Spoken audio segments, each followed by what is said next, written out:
Axşamınız xeyir. Bugünkü izahım çevrə üzrə bərabər sürətli hərəkətdən qarşılı ötürmə və mərkəzləri eyni olan disklər haqqında olacaq. Birinci qarşılı ötürmədən başlayaq. Qarşılı ötürmədə biz bilirik ki, sürətlə gedilən yollar bir-birinə bərabərdir. O zaman birinci bunu yazaq. V1 bərabərdir V2. L1 də bərabərdir L2. İndi gəlin bunu şəkil üzərində çəkib izah eləyək. Görək, sürətlə yolları bildik. Bəs digər kəmiyyətlər, tezlik, period, omegası necə olacaq? Çevrələrimizi birinci çəkirik. Qayış vasitəsilə bunları əlaqələndirək. Birincinin radiusuna 2R deyək, bizə asan olsun deyə. İkincinin də radiusuna R deyirəm. Bu olsun birinci çevrə, bu da olsun ikinci çevrə. Buradan görürük ki, yollarla sürətlər bərabərdir. Bunları bildik. İndi gəlin periodları müqayisə edək. Sürət sabitdir. Bayaqlarım sürətin sabit olduğunu dedim. V bərabərdir konstant. Sürət sabitsə, tezliyi radiusla əlaqələndirək. Deməli, V bərabərdir. Çevrə üzrə bərabər sürətlər hərəkətdə xətti sürətimizi bilirik ki, 2pi r n-dir. Buradan tezliyi tapsaq, n bərabərdir. 2v bölünsün 2pi r. Deməli, v sabitdirsə, n ilə r tərs mütənasibdir. N ilə r tərs mütənasib olanda, əgər biz indi özümüzdən burada desək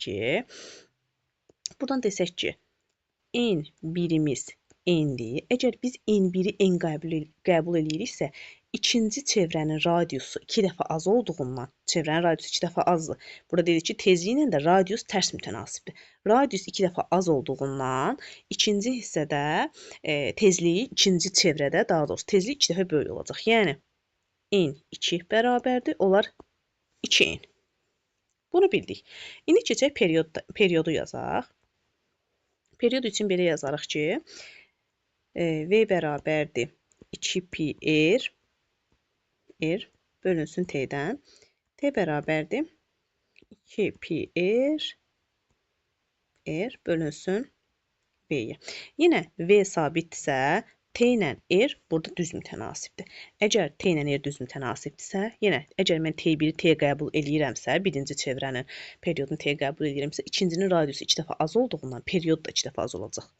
T2 bərabərdir olar T bölünsün 2-yə. T bölünsün 2-yə. İndi omegası üçün yazaq. Omega bilir ki, tezliyi ilə düz mütənasibdir. Yəni, omega tezlik radiusla necə olsa, omega da L olacaq. Amma yenə də yazaq. V bərabərdir omega R düsturundan. Omega bərabərdir V bölünsün R. Buradan da görürük ki, sürət sabitdirsə, omega ilə də R də tərs mütənasibdir. O zaman əgər omega birimiz omegadırsa, omega 2 üçün də bərabər olacaq. İkincinin radiusu 2 dəfə azdırsa, omegası 2 dəfə çox olacaq. Olacaq 2 omega.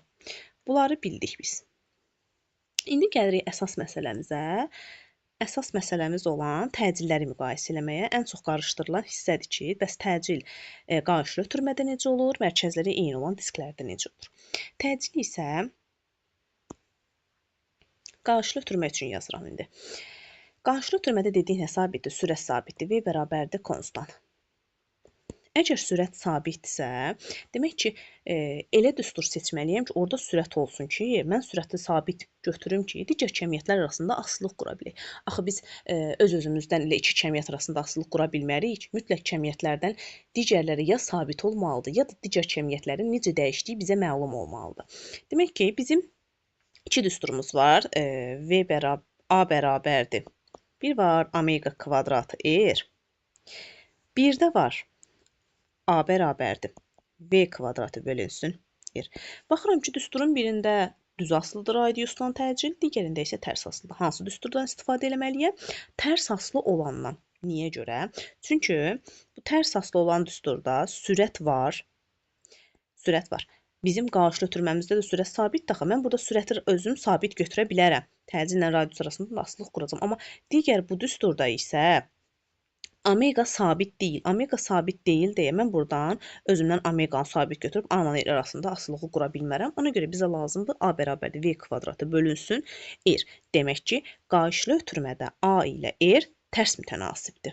A ilə R tərs mütənasibdir. Əgər mən burada desəm ki, A birimiz A-dır. O zaman A2 ikincinin radiusu 2 dəfə az olduğundan təcili 2 dəfə çox olacaq. Olar 2A. Bunlar belə. Bu bölmədən qarşılı ötürmə hissəsindən yekunlaşdırdıq. İndi keçirik mərkəzləri eyni olan disklərə, mərkəzləri eyni olan çevrələrə. İndi baxırıq mərkəzləri eyni olan çevrələrdə görək nələr var. Deməli, 2 dənə çevrə çəkək. Bu bizim bir çevrəmiz olsun. Bu da bizim. Biraz eğri oldu. İkinci çevrənin rəngini fərqli eləyək biraz.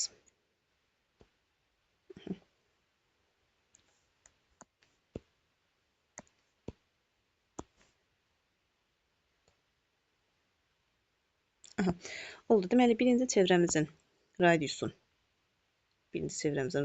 R götürürəmsə, digər çevrəmizin radiusun 2R götürürəm. Bu olsun bizim birinci çevrəmiz, bu da olsun ikinci çevrəmiz. Mərkəzləri eyni olan disklərdə, çevrələrdə deməli, N1 bərabərdir N2, tezliklər bərabərdir, periodlar bərabərdir, dövrlərin sayı bərabərdir və omeqalar bərabərdir. Bunların artıq nəzəriyyədən bilirik. Bizə bu hissələr məlumdur. Baxırıq indi nəyə? Baxırıq sürətə və müqayisə edirik sürətləri və təcilləri. Sürətləri müqayisə edək. V bərabərdir. Düsturumuz nədir? Omega R-dir. Dedik ki, omega sabitdir. Omega sabitsə, deməli V ilə R düz mütənasibdir. Yəni, indi buradan özümüzdən qeyd edirəm. Əgər V1-i V götürmüşəmsə, yəni bizə şərtdə V1-i V veribsə, V2-miz olar, V1-imiz budur. Radiusumuz R olanda sürətimiz V-dirsə, radiusumuz 2R olanda sürətimiz olar 2V. Sürəti tapdıq. Bu rahat. İndi gəlirəm təcilləri müqayisə edirəm. Bayaq demişdik ki, təcillərin müqayisəsi necə olar? Qarşılı ötürmədə A bərabərdir V kvadratı bölü R düsturundan istifadə edirik. Niyə görə? Orada R-i sabit götürmək, V-ni sabit götürmək üçün V kvadratı bölü R-dən istifadə edirik. Burada isə omega sabitdir. Omega sabitdir deyə tək omega sabit deyil, N, pi də sabitdir. Sadəcə olaraq qısa olan düsturumuz omega ilə olanda da pi ilə t ilə yerinə qoyanda 2pi də olur. Yenə də qoya bilərik. Eyni nəticə alınır. Amma qısa olsun deyə omegadan istifadə edirəm. Deməli, düsturumuz necədir? A bərabərdir. A bərabərdir.